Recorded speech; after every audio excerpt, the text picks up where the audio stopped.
Hello ವೀಕ್ಷಕರೇ, welcome to radiant GK. ಇಂದು ಮಹಾಭಾರತದ 8ನೆಯ episode.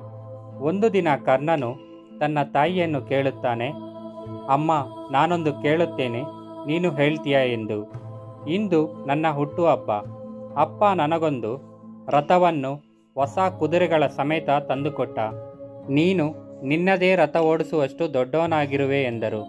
ಆದರೆ ಅಮ್ಮ, ನನಗೆ ರಥ ಬೇಡ, ಬಿಲ್ಲು ಬಾಣ ಹಿಡಿಯಬೇಕೆಂದು ನನ್ನ ಕೈ ತುಡಿಯುತ್ತಿದೆ. ನನಗೆ ಬೇರೆ ಇನ್ನೇನೂ ಬೇಡ. ಹಗಲಿರುಳು ನನಗೆ ಅದೇ ಆಸೆ. ನಾನು ಧನುರ್ಧಾರಿ ಯೋಧನಾಗಬೇಕು. ನನಗೆ ಹೀಗೇಕೆ ಅನಿಸುತ್ತಿದೆ ಅಮ್ಮ? ರಾಧೆಗೆ ಕಣ್ಣೀರು ಬಂತು. ರಾಧೆಯನಿಗೆ ತಾಯಿಯ ಕಣ್ಣೀರು ನೋಡಿ ಗಾಬರಿಯಾಯಿತು. ಅಮ್ಮ, ನಾನೇನಾದರೂ ನಿನ್ನನ್ನು ನೋಯಿಸಿದೆನೆ? ನೀನೆಂದರೆ ನನಗೆ ಜೀವಕ್ಕಿಂತ ಹೆಚ್ಚು. ನಾನು ಹೇಳಿದ್ದು ಬೇಜಾರಾಗಿದ್ದರೆ ಕ್ಷಮಿಸಮ್ಮ. ಯಾಕಮ್ಮ ಅಳುತ್ತಿದ್ದೀಯ ಎನ್ನುತ್ತಾನೆ ಕರ್ಣನು. ರಾಧೆಯು ತನ್ನ ಮಗನಿಗೆ ಉತ್ತರಿಸುವ ಬದಲು ಅವಳು ಒಂದನ್ನು ಕೇಳುತ್ತಾಳೆ. ನೆನ್ನೆ ನೀನು ನಿದ್ರೆಯಲ್ಲಿಯೇ ಮಾತನಾಡುತ್ತಿದ್ದೆ. ನನ್ನ ಪ್ರಶ್ನೆಗೆ ಉತ್ತರಿಸುವ ಮೊದಲು ಹೋಗಬೇಡ. ಯಾರು ನೀನು? ಈಗೇಕೆ ನನ್ನನ್ನು ಕಾಡಿಸುತ್ತಿರುವೆ ಎಂದೆಲ್ಲ ಯಾರನ್ನೋ ಕೇಳುತ್ತಿದ್ದೆ ಎಂದಳು. ಕರ್ಣನು ಸ್ವಲ್ಪ ಹೊತ್ತು ಸುಮ್ಮನಿದ್ದ. ಅನಂತರ ಹೇಳಿದ, ಅಮ್ಮ, ನನಗೆ ಆಗಾಗ ಒಂದು ಕನಸು ಬಿದ್ದು ಎಚ್ಚರ ಆಗುತ್ತದೆ. ಯಾವಾಗಲೂ ಅದೇ ಕನಸು. ಶ್ರೀಮಂತ ಹುಡುಗಿಯಿಟ್ಟಿರುವ ಹೆಂಗಸಳೊಬ್ಬಳು ಬರುತ್ತಾಳೆ. ರಾಜಕುಮಾರಿಯಂತಿರುವ ಅವಳ ಮುಖ ಅವಕುಂಠದಲ್ಲಿ ಸರಿಯಾಗಿ ಕಾಣುವುದಿಲ್ಲ. ಮಲಗಿರುವ ನನ್ನ ಮೇಲೆ ಬಗ್ಗಿ ಕಂಬನಿ ಸುರಿಸುತ್ತಾಳೆ. ನಾನು ಎದ್ದು ಯಾರು ನೀನು ಎಂದು ಕೇಳುವುದರೊಳಗೆ ಮಾಯವಾಗಿ ಹೋಗುತ್ತಾಳೆ. ಇದ್ಯಾಕಮ್ಮ ನನಗೆ ಹೀಗಾಗುತ್ತದೆ? ಅಪ್ಪನಂತೆ ಸಾರಥಿಯಾಗಲು ನನಗೇಕೆ ಇಷ್ಟವಾಗುತ್ತಿಲ್ಲ? ಈ ಕನಸಿಗೆ ಏನಾದರೂ ವಿವರಣೆ ಇರಬೇಕಲ್ಲವೇ? ರಾಧೆಯನು ತನ್ನ ತಾಯಿಯ ಹತ್ತಿರ ಕುಳಿತ.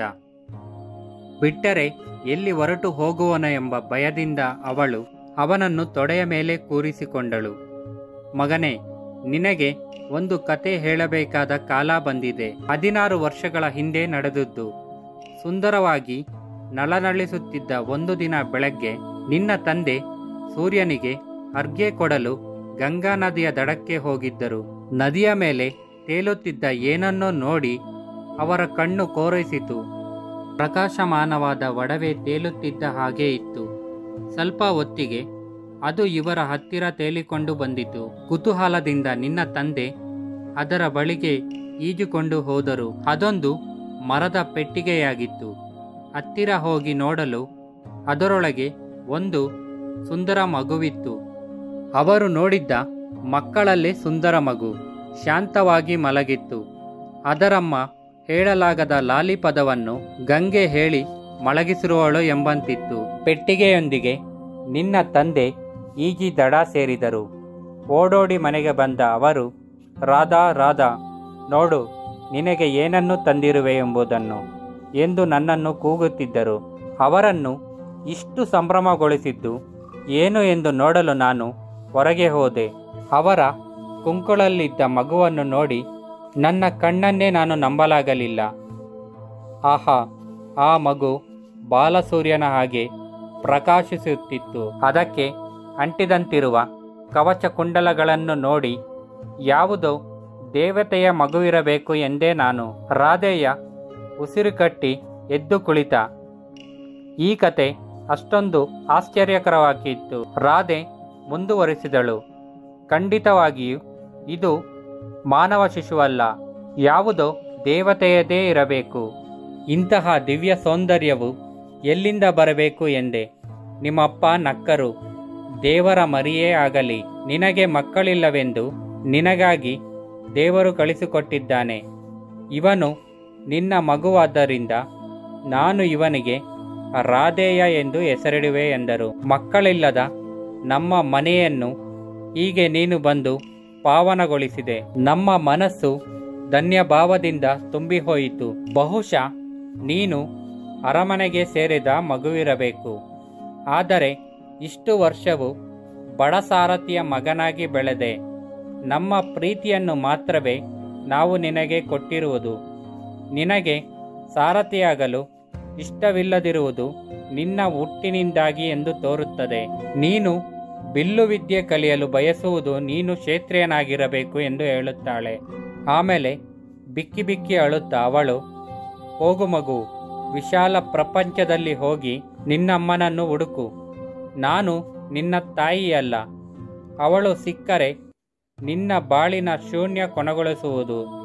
ನಿನ್ನಂಥ ಮಗುವನ್ನು ಇಷ್ಟು ವರ್ಷಗಳ ಕಾಲ ಕೊಟ್ಟಿರುವುದಕ್ಕೆ ನಾನು ದೇವರಿಗೆ ಕೃತಜ್ಞತೆ ಹೇಳುತ್ತೇನೆ. ಈ ವರ್ಷಗಳನ್ನು ಸ್ಮರಿಸುತ್ತಾ ಉಳಿದ ಬದುಕನ್ನು ನಾನು ಕಳೆಯುವೆ ಎಂದಳು.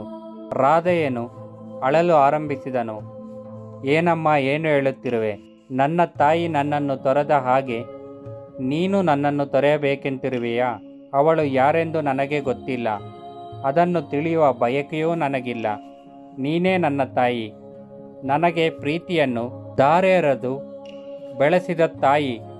ನನಗೆ ಜೀವನ ಕೊಟ್ಟವಳು ನೀನು. ನಾನು ಕ್ಷೇತ್ರಿಯನಾಗಿರಬಹುದು. ನಾನು ನಿಮ್ಮ ಮಗನಾಗಿಯೇ ಇರುವೆನು. ನನ್ನ ಹೆಸರು ರಾಧೇಯ. ಜೀವನದ ಕೊನೆಯವರೆಗೂ ನಾನು ರಾಧೆಯನೇ ಅನಿಸಿಕೊಳ್ಳುತ್ತೇನೆ. ಹಾಗೆ ಬಾಳುತ್ತೇನೆ. ಲೋಕವು ನನ್ನನ್ನು ಹಾಗೆಯೇ ಕರೆಯಬೇಕು. ನನ್ನ ತಾಯಿ ತಂದೆಗಳೆಂದರೆ ನನಗೇನು ನಾಚಿಕೆಯಿಲ್ಲ. ನಾನು ಸೂತಪುತ್ರ ರಾಧೆಯನೆಂಬುದೇ ನನಗೆ ಹೆಮ್ಮೆ. ಅಮ್ಮ, ಈ ಪ್ರಪಂಚದಲ್ಲಿ ಕಲಿಕೆ ಎಂಬುದು ಯಾರೊಬ್ಬರ ಸೊತ್ತಲ್ಲ. ಕಲಿಯುವುದಕ್ಕೆ ಜಾತಿ ಅಡ್ಡ ಬರಲ್ಲ. ನಾನು ವಿದ್ಯಾರ್ಥಿಯಾಗಿ ಹೋಗುವೆನು. ವಿದ್ಯಾವಂತನಾಗಿ ಎಲ್ಲಿ ಹೋದರೂ ಮನ್ನಣೆ ಇರುವುದು. ಧನುರ್ವಿದ್ಯೆಯಲ್ಲಿ ಪರಿಣತನಾಗಬೇಕೆಂಬ ಆಸೆ ನನ್ನನ್ನು ಸುಡುತ್ತಿದೆ. ನಾನು ಜ್ಞಾನ ಸಂಪಾದನೆಗಾಗಿ ಈಗಲೇ ಹೋಗುವೆನು. ಆದರೆ ನೆನಪಿಡು, ನಾನು ನಿನ್ನ ಬಳಿಗೆ ಹಿಂದಿರುಗಿ ಬರುವೆನು. ನೀನೇ ನನ್ನ ತಾಯಿ. ನನ್ನಿಂದ ನಿನ್ನನ್ನು ಯಾರೂ ಕಿತ್ತುಕೊಳ್ಳಲಾರರು ಎಂದು ಕರ್ಣನು ಹೇಳುತ್ತಾನೆ. ಇಬ್ಬರ ಕಣ್ಣೀರಿನ ಹನಿಗಳು ಒಂದಾಗಿ ಭೂಮಿಗೆ ಹುರಿದವು. ಈ ವಿಡಿಯೋ ನಿಮಗೆ ಇಷ್ಟವಾಗಿದ್ದರೆ ಲೈಕ್ ಮಾಡಿ, ಶೇರ್ ಮಾಡಿ, ಕಾಮೆಂಟ್ ಮಾಡಿ, ಹಾಗೆ ಸಬ್ಸ್ಕ್ರೈಬ್ ಮಾಡಿ. Thanks for watching.